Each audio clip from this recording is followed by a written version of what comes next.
Tanong, hindi daw ba ako nagsasawa magpa-dialysis kahit malayo yung dialysis ko? Ikaw ba naman na may takot ka eh. Siyempre may pangamba rin ako pag huminto ako sa dialysis.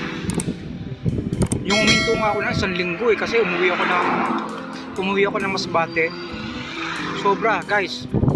Nahirapan akong huminga, nahirapan akong maglakad, may pagsusuka na, ang sakit ng ulo. 1 linggo pa lang yun na huminto ako sa dialysis. Kaya ayun, ayoko na talagang paboran na huminto. Kaya kahit malayo, ayan, tinitiis ko lang. Andun pa rin yung pagtitiis, wala namang mahirap na madali. Kaya laban lang talaga. Ayan yung gamit ko. So may baon ako dito, ayan, Pocari. Medyo nagkaroon kasi ng bloated yung tiyan ko, nanakit. So kapag sumasakit yung tiyan ko, yun lang ang iniinom ko, nawawala naman. Siguro dahil mataas yung acid. So ayan guys, papunta tayo ng dialysis today. Ayan guys, ayan. Nagpapasalamat din pala ako guys sa mga bumisita sa ating YT. Talagang super thank you po talaga guys. Dahil malaking tulong po yun guys.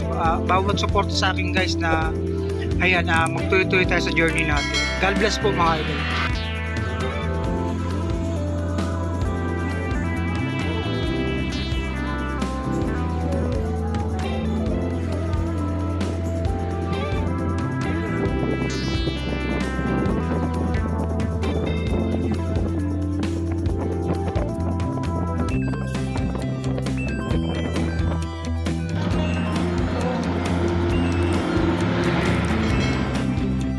So yun guys, late na tayo.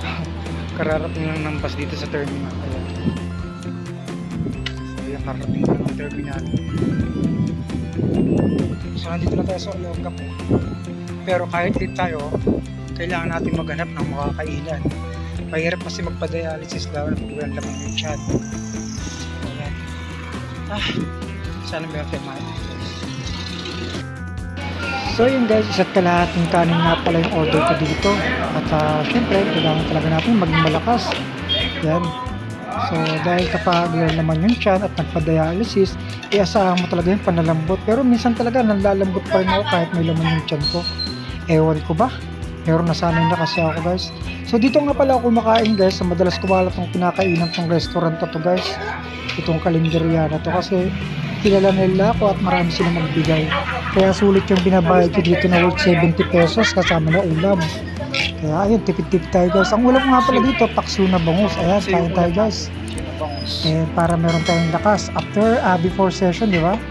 So medyo late na nga tayo dito. Pero late na yata tayo ng 20 minutes. Pero okay lang yan. Maintindihan ng nurse natin yan kasi mahirap naman pagmadali kung kumakain tayo. Yan, di ba? Kaya ayan, enjoy lang natin yung pagkain.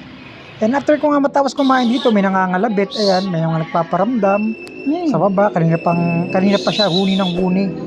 Kaya ayan, siguro gugutom. At buti nga meron dito na pinantinik. Sabi ko nga wait lang. Ayan, hindi siya makapag-limita. Kawawa naman. Kung malapit nga lang yung bahay namin, kung wala akong dialysis, inuwi na lang kita.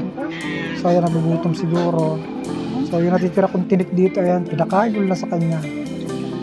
Ako, mahirap gano guys.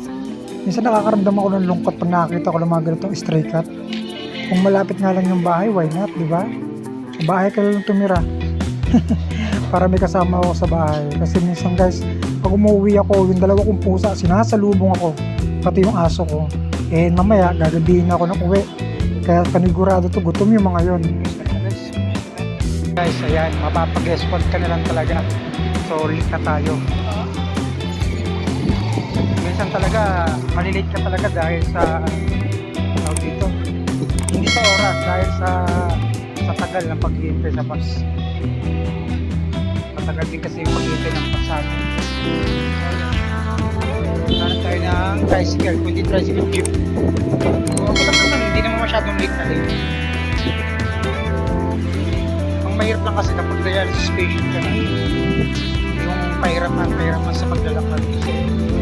Dito iba yung pakiramdam ng dialysis patient kapag sa lakaran dahil mabilis mapagod, masakit yung mga pataputo. So ano tayo ng jeep guys? Pagod. Ang layo pa na sakyan natin ng jeep guys. Doon pa sa dulo pa. So ito, RTC dialysis. Isa rin yan sa mga center na gusto kong lipatan before. Pero mas pinili ko dito sa QRC. And yan. Pagod. Diba layo? Kaya so guys, bali nakasakay na tayo ng tricycle, patungo na to sa center natin. At wala nga talaga akong makitang jeep na dumaan. Okay sana kung may jeep kasi mas mura yung binabayaran mo doon. Compare dito sa tricycle na 30 pesos. Doon kasi 10 pesos, 11, nakakapagbayad ako. So ayan guys, medyo malapit-lapit na tayo guys. Ito yung dialysis center namin guys, oh. Tapat ng palengke. So dito na tayo guys. Sabi ko nga, late na tayo na 30 minutes. Pero okay lang yan, naiintindihan nila yan. Kaya sabi ko nga, malayo pa yung pinanggalingan ko. Almost 2 hours din yung biniyahe ko. Pasensya na kayo guys sa voice over ko ha. Medyo yung boss ko paungs dahil nakatatapos ko na mag-dialysis. So ayan nga guys, ayan, papasok na tayo sa center. And pagdating ko nga dito guys, hindi pa naman pala nagsisimula yung dialysis kasi may mga waiting patient pa naman dito. Ayan, nag-usap-usap muna kami dito guys. So sabi ko, ayan, buti hindi tayo late. Pare-parehas pala kami late dito. Pero sabi ko nga, may mas late pa.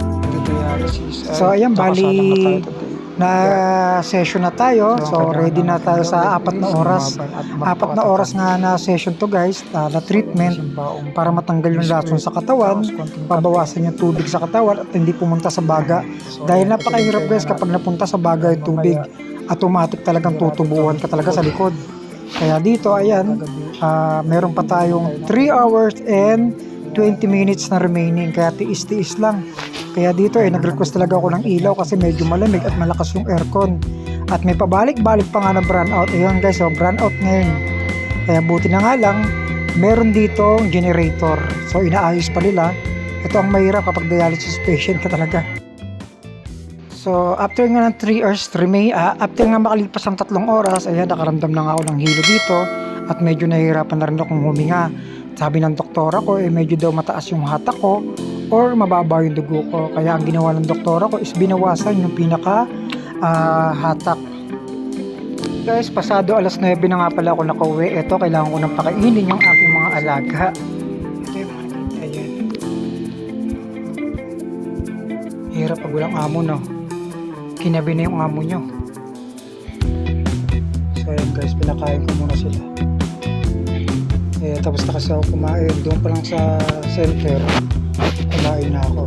Kaya sila naman. Mga bantay ko yan sa gabi. So ayan guys, dito muna tayo guys. Pahinga muna tayo. Medyo pagod talaga. Ang lambot. Basta kada dialysis, swerte yan na lumabas kang malakas. Mas madalas yung panlalambot, panghihina. Kaya kaya muna kayo guys.